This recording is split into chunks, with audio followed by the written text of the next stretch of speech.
Definitely when I was younger, childhood arguments had to be tempered. Living in Italy, always be aware of our outward personas, which I think is relevant to what I do today. In the field that I work in, I do have a soft spot and nostalgia for living in Italy. I'm deeply inspired by that experience. So I have a capacity to go into pretty dark places and wade in them. My heart can handle a lot of darkness, but that's not necessarily why I make art. I just get inspired by ideas. The world doesn't really make sense. The world is kind of insane and absurd. There's no boundaries to this idea of a good art joke. I want people to get it. I want people to feel what I'm sharing. So there's a baseline that is broad and universal. As an artist, I'm glad I didn't go to grad school, but I've never had a problem with being a student. Why do I want to know so many people? How can I have a general view of the world if I haven't even talked to anybody? I am a bubble and I'm trying to break it.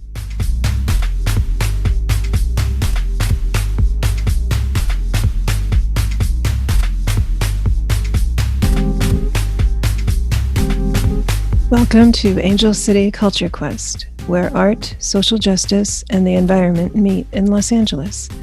I am your host, Melina Paris, and I welcome you to this episode.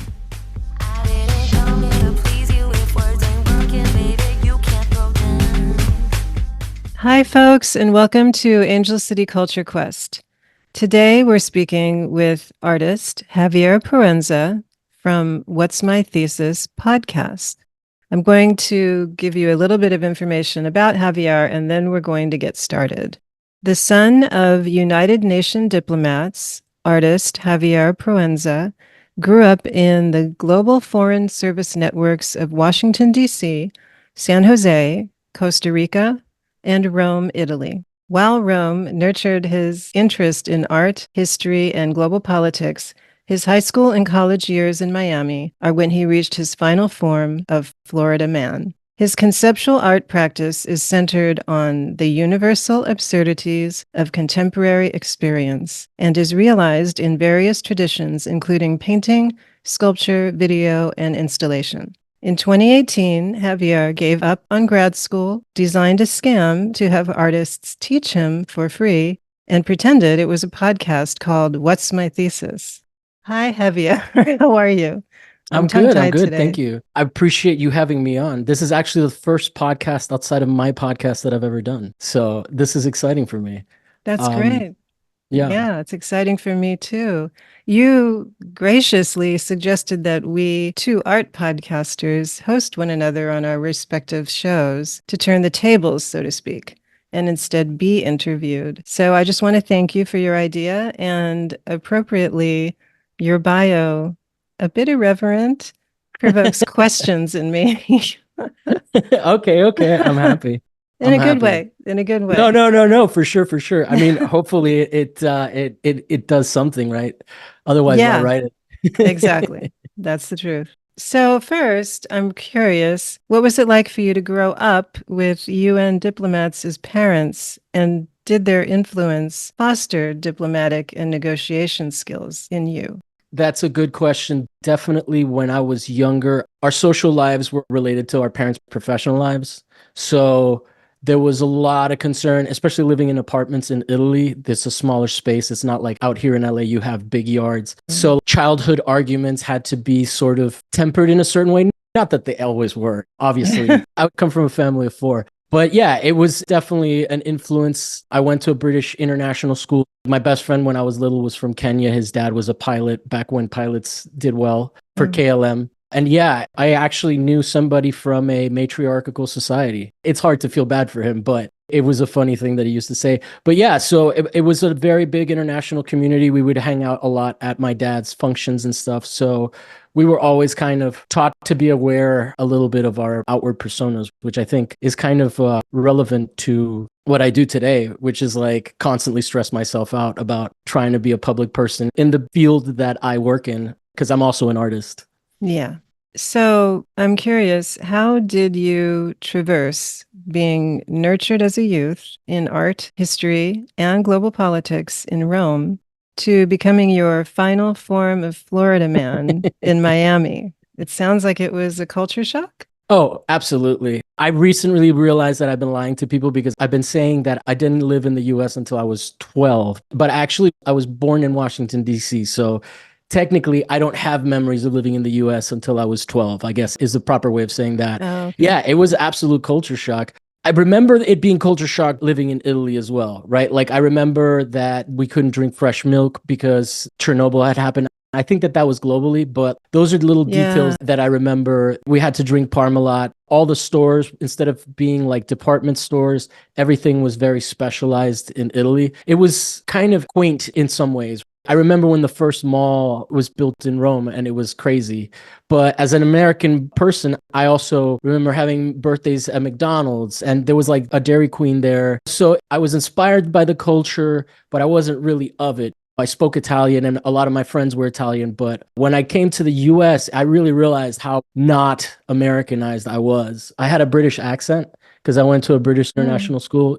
And when I came back, everybody was like, you talk weird kind of stuff. So Miami's a very specific place to live. And it was in the 90s that I think I finally reached Florida man form, where there was, as the stereotype says, a lot of drug use in that time period. I'm sure there still is. I just am not tapped into it anymore. Mhm. But yeah, so I grew up very much in that realm. And as part of that, I ended up in strange, obscure places in Florida. There's a writer called Carl Hyacin. He writes mystery books, like murder books, but they're all set in Florida. And Mm. all the archetypes that he writes about are like Florida archetypes. So I really, really relate to that. It's just weird. Like people are actually crazy there. And it's the heat that does it to them. I think Florida is kind of a forgotten place that like the government really didn't have much use for it. And not to get too political, but I think that whatever is happening in the Caribbean, that you see a lot of diasporas from Cuba and from Right. Haiti. I think that, not to get conspiratorial, but it is convenient for an anti-communist community to take all of the people that were harmed by communism and bring them to a place in the US. And now there's a stereotypical voting bloc. And I think that they're kind of doing that a little bit with Venezuela as well. Now there's an influx of Venezuelans and Argentinians less so, but like we have been sanctioning Venezuela to instigate that Yeah. migration from people that really just don't want to struggle. And then you end up with a voter base in a state that is actually surprisingly liberal in terms of cultural issues. I always say that Miami is Hmm. one of the gayest places I've ever been because a lot of people think that because it's right wing, it's very prejudicial in that context. I don't know how they feel about trans issues. I haven't lived there in a long time, but my perception growing up is that being gay was part of the landscape, It was you know? normal. Yeah. I think that the benefit is these voting blocks. I think they also do that with Haitians, where like Haiti has a lot of iridium, which is very hard to find. A meteor crash there, like before people probably, Hmm. and it has very specific materials that are not as heat conducing, but are metals. So it's one of the reasons that the Dominican Republic doesn't really get messed with the same as Haiti. The whole extraction and what we Yeah, gain. extraction Yeah. economy. And I think that that's one of the things of being Florida man. Florida man includes Cubans. I love LA and it's great here, but the way that Americans perceive Latinos here versus the way that Americans, because that's how Cubans refer to like white people, they call them Americanos, Hmm. right? Americans would never deign to talk to a Cuban that way. It just wouldn't register because of the fact that they run the entire city. There was a white flight and Miami for like at least my entire lifetime, as most of the politicians are Cuban. It's an interesting dynamic because I've been here for like however long. And then I went back and I felt good being Latino again instead of being kind of Oh. like not second class, but there is a hierarchy and there's like an Hmm. influx of people from all over the world here, whereas like Miami is ours to Latinos, I mean, specifically. So it's interesting. It's an interesting dynamic to go back there. So I think that that includes Florida man. Like Florida man probably has an accent, like a white Florida man probably has an accent that sounds like he speaks Spanish, even though he doesn't speak Spanish, because that's the Miami accent. Oh, So wow. South Florida man is Latino influence without even, you hear it all the time. It's great. I love that. That's one of the things that I hated it when I lived there. And I understand the problems I had with Miami. It's like a small town. There's not that much to do compared to like Los Angeles or even New York In or Miami, even really? Rome I, or Florence. I that's mean, it's changing, but ultimately it's just hanging out. But yeah, I do have a soft spot and nostalgia for that part just as much as I do for living in Italy. oh, wow. That's interesting to hear about. And that bit about the difference between Dominican Republic and Haiti and the reasons why, I was not aware of that. So that's interesting to hear about. To us, it's local politics. Yeah. It's interesting stuff. So I'm always listening out for that. So, can you please describe a recent conceptual artwork that you've created and how does it manifest what you call universal absurdities of contemporary experience? So I have grown up with a considerable amount of stress from mental illness. I have an obsessive compulsive disorder. So I have a capacity to go into like pretty dark places and wade in them. Now that I'm medicated, my heart can handle a lot of darkness. But that's not necessarily why I make art. I think more in my podcast that shows up. Whereas the universal absurdity is kind of maybe more of a Dadaist sense. There's the German Dada, which is a little bit more dour and more serious because they're actually tied to Germany during a horrible period. But before that, it was more about absurdity. In general, Dadaism is more about kind of the world doesn't really make sense. The world is kind of insane and absurd. And that's where the absurdism comes from in that sense. That's my understanding. I'm sure there's a lot more explanation to that. But within how I've absorbed Dadaism, that's how I feel about it. I don't champion them, but I talk about the importance of the futurists who were actually fascists just before the Dadaists came out. And they were doing avant-garde stuff, which is interesting to me because we think of avant-garde being sort of like a left-leaning thing, right? And I think ultimately we can get into like how the CIA collected Jackson Pollock and made avant-gardism sort of an American brand. But I really find interesting, Marinetti never really made any artwork. He wrote a bunch of manifestos about performances and stuff like that and conceptual ideas, which is really interesting from a conceptual art point. He had a manifesto of futurist cooking about how to do this futurist cuisine where they would bring in smells and then use fans to clear the smells out. And it's all very, very high-minded conceptual work that's beautiful. So what I love about that is that I can still relate to some of those concepts with people that I disagree with politically entirely. They're very much right-wing authoritarians. And so it's interesting to me that there is that general sense of there's no boundaries to sort of this idea of like enjoying a good art joke kind of thing, right? Because I feel like a lot of that lies in that. So to answer your question about what's the most recent conceptual piece that I've made, I'm still working on it, but I'm making right now a series of slow motion videos of traffic. Not when it's like high traffic, not like rush hour, but around 3 p.m. And you sort of see these little pods. It causes anxiety, but it's also kind of soothing. So it's traffic that's flowing a little bit, but you see one car brake a little bit and how all the other pods react. So I like those relational things, and I want people to be able to get it. I want people to be able to sort of feel what I'm sharing. It's like a bummer. No one likes traffic. It's an awful thing. It's ruining the planet in some concepts, in some people's worldview, in other people's not. But even the people that don't believe that the traffic is harming the planet are still going to relate to how much it sucks. So there's a baseline there that is broad and universal. So that's the universality. We all are frustrated with how ridiculous everything is. Back in 2012, I did a self-portrait with a receipt printer that printed out all of my purchases of the year. So right now, I feel like the conceptual side of the work was so deliberate that I could explain pieces to people without them having to actually see them, which was frustrating to me because it felt like a gimmick. So now I'm doing stuff that's a little bit more actually tied into one of the futurists' work. I grew up in the parts of Rome that were outside of the main gates of Rome, a part called Eur. I'm very passionate about Italian history, especially the city-states and all that. But Mussolini at one point drained all these marshlands and made a new area. There's part of it that's very Art Deco, the 20s. But then after that, all these suburbs that are not what you would think of American suburbs, there's buildings. So like apartment buildings, apartment complexes with a grassy area next to it. And then we had huge fields in the background. So I grew up in a part of Italy that was sort of built maybe after fascism, but was still very much inspired by, I believe, Antonio Santalia. So it's very sci-fi. I grew up fantasizing of living in a sci-fi world. These buildings are amazing. It wasn't like projects like how there are in Paris. We were in a good area. I'm sure there are projects like those where a lot of the Muslim community lives outside the greater Paris area, documented in that movie La Haine, which is from the 90s. It's called Hate. So don't picture that if you if you're picturing it. Picture just No. something that was idyllic and fun. And we had ruins in our backyard. They were just random unknown ruins. So part of me jokes internally that my life will never be as good as it was back then because I didn't have to worry about nothing. Yeah.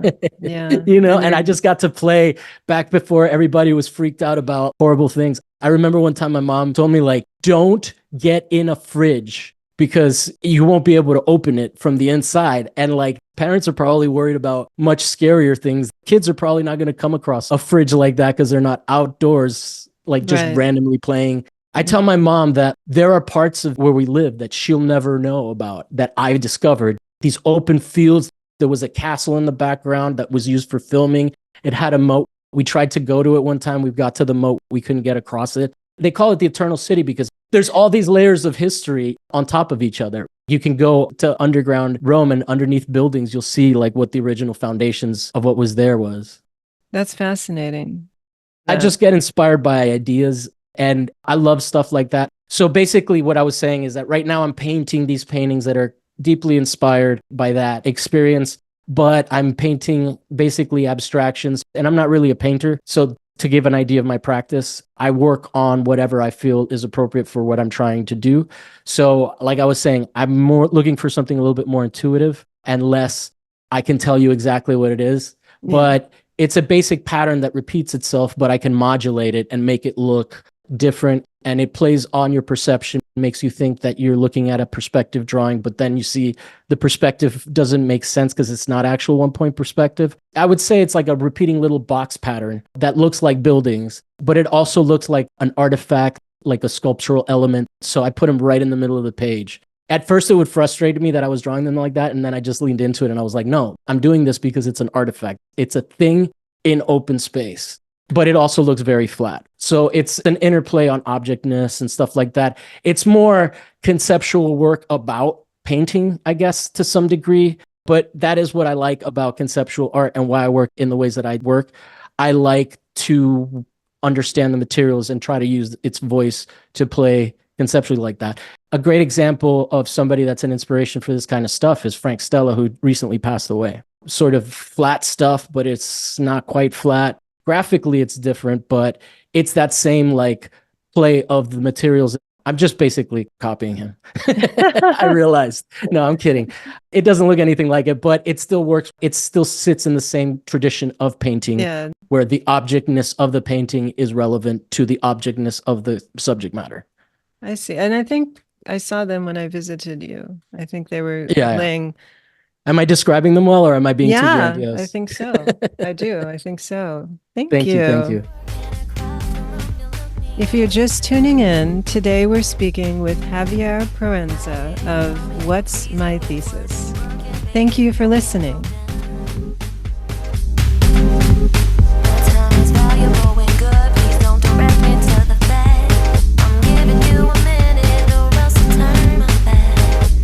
Hi folks, this is your host, Melina Paris. Angel City Culture Quest is growing. We're barely into our 3rd year now, and there's so much more quest-worthy inspiration to bring you. Art, books, film, coverage of local events, and more. We've gotten a new QR code, so you can capture episodes on the go, because I know you're busy. We've been creating artistic flyers unique to each episode, and new Angel City Culture Quest stickers. And there's more to come. As you know, there are costs to keep this podcast going. So, if you're able, join me in this quest with your support. Think of it as a cultural tip jar to share any amount that you're comfortable with. Even a few dollars a month will contribute to my ability to continue bringing you the great work of these artists, activists, and others, and the cultural content that you want to hear about.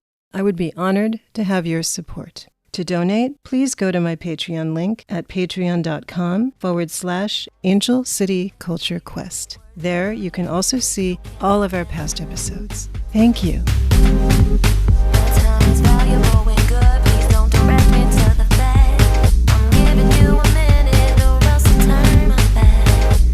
And real quick, You've got guitars behind you. How long have you been playing? On and off since I was like 8 years old, I think. I think there's Oh. video of me doing a recital, and I remember messing up, but there were so many of us, you couldn't tell. Have you taken it further, or is it I just, just like playing. I love guitars. If I could, I would collect cars, but I do play and I have a crazy pedal collection, but I don't gig. It's more of Mhm. like a private thing for me. I know that every time I record, I mess up. Doing it in front of an audience sounds super stressful. So I'm a bedroom guitarist. As I long just as you love guitar. enjoy? Yeah. Yeah, yeah. I mean, there's times when I go through bouts of making music, but then I would be a podcaster, a musician, and an artist. And there's just, I'm 44 years old. There's just like Only so much time. only so much time. Maybe I'll come up with an art piece related to guitars and then I can delve into it. And also, I was working at a guitar store, so I got a lot of stuff Oh, on discount. And I was like, I'm never going to buy this otherwise. But if I could just crank this stuff up, and play it super loud in this apartment, it would be such a treat. what kind Go of ahead. music do you like? When I was in college, I was very much into electronic music. Miami really shaped my music taste because it's a peninsula, but it's also an island. Musicians don't want to do an 8 hour drive to go down there. So they'll usually come to like Orlando, if you're lucky, West Palm Beach. So it's its own little incubator of music. There was a party venue called Pop Life. And I think that that really encapsulates what I think Miami living was like at the time. It's very like pop music, but it's not mainstream pop. It's like electro pop and stuff like that. So I got into that. I was really into drum and bass. I was a raver.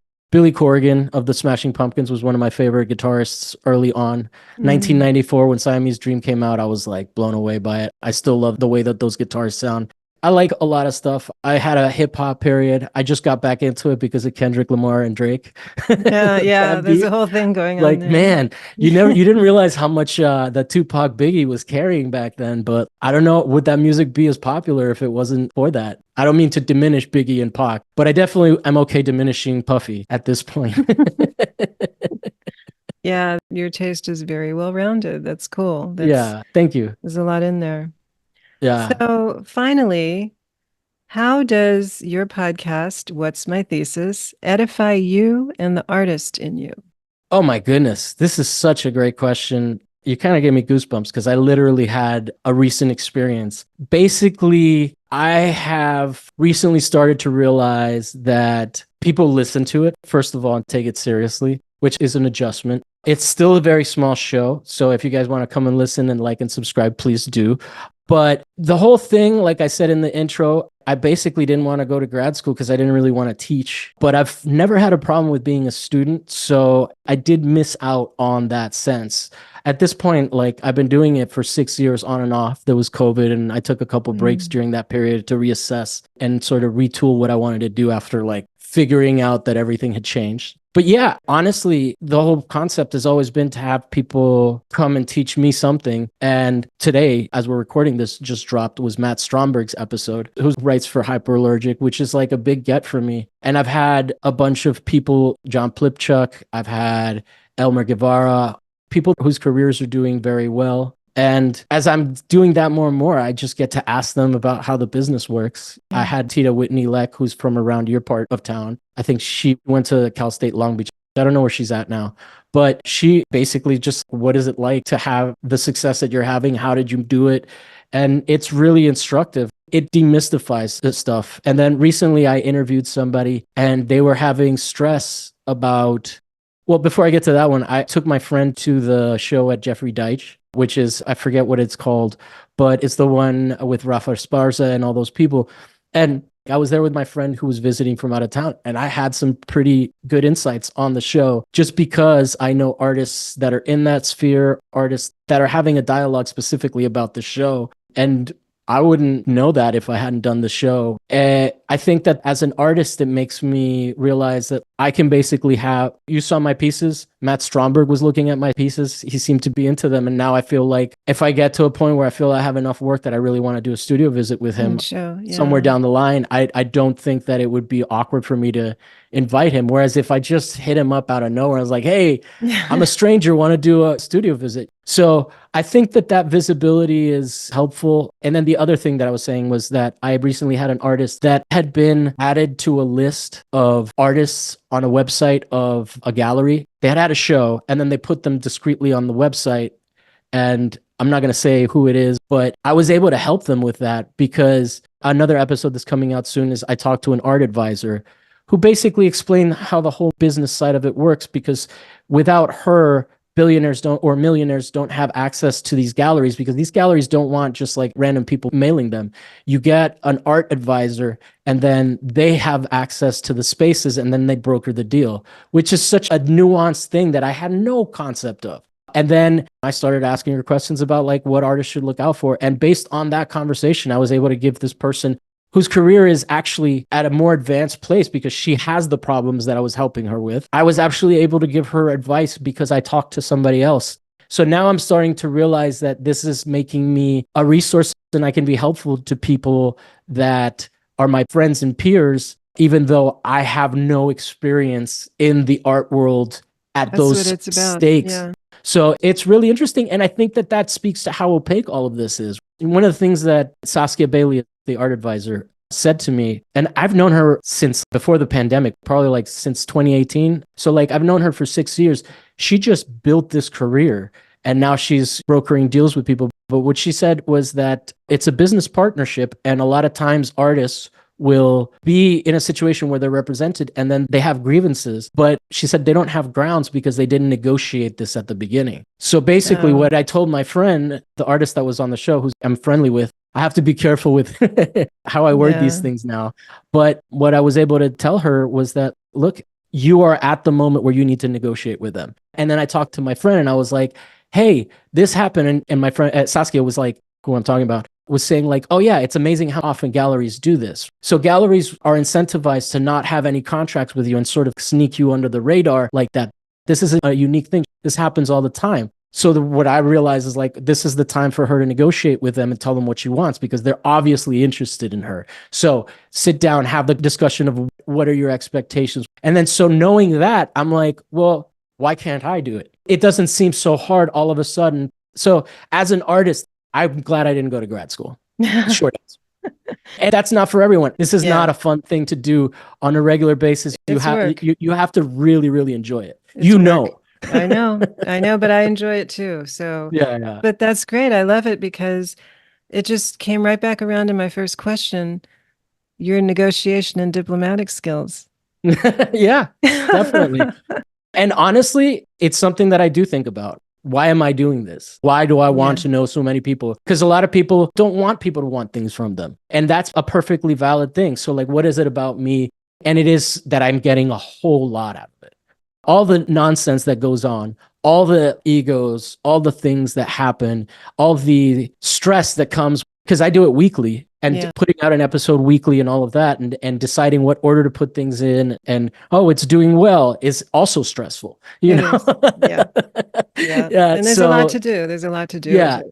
So ultimately, I love it. I like people. There's an intimacy that I get from interviewing people in this context that I will never get anywhere else. Having headphones on and just whispering to each other from across the room. It's like that game you used to play. If you ever went to a science museum where there's one dish on one side and then another dish on the other side, and then you can like talk into this little hole and you can whisper to each other. That's what podcasting is, except you're like facing each other and you're talking about very intimate stuff. Like people get tripped out.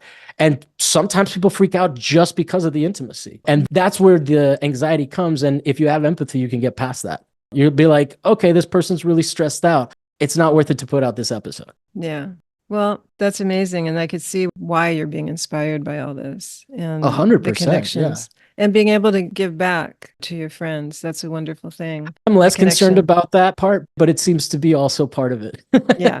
It goes I'm on. me-centered. People, that's funny. People always come in. They're like, I was trying to figure out what my thesis was. And I was like, the show's called What's My Thesis? Let's be because frank. It really is. It really is about my ignorance and being taught. So what am I thinking? How can I have a general view of the world if I haven't even talked to anybody?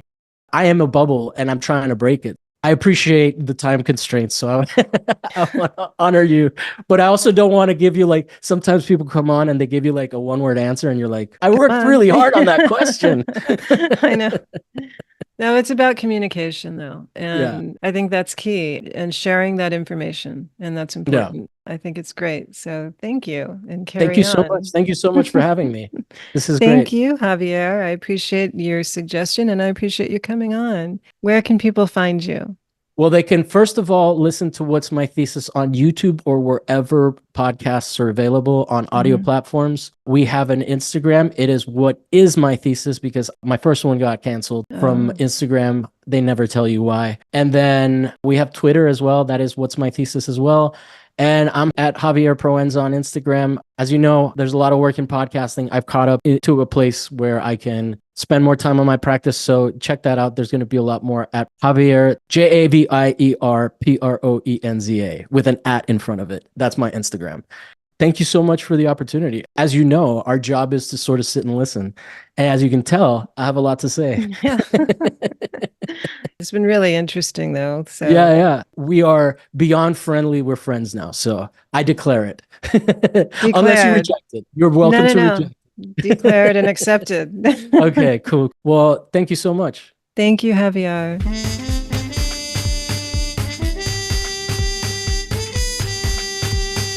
Thank you for listening. If you enjoyed the show, please rate and recommend on iTunes, Spotify, or wherever you get your podcasts.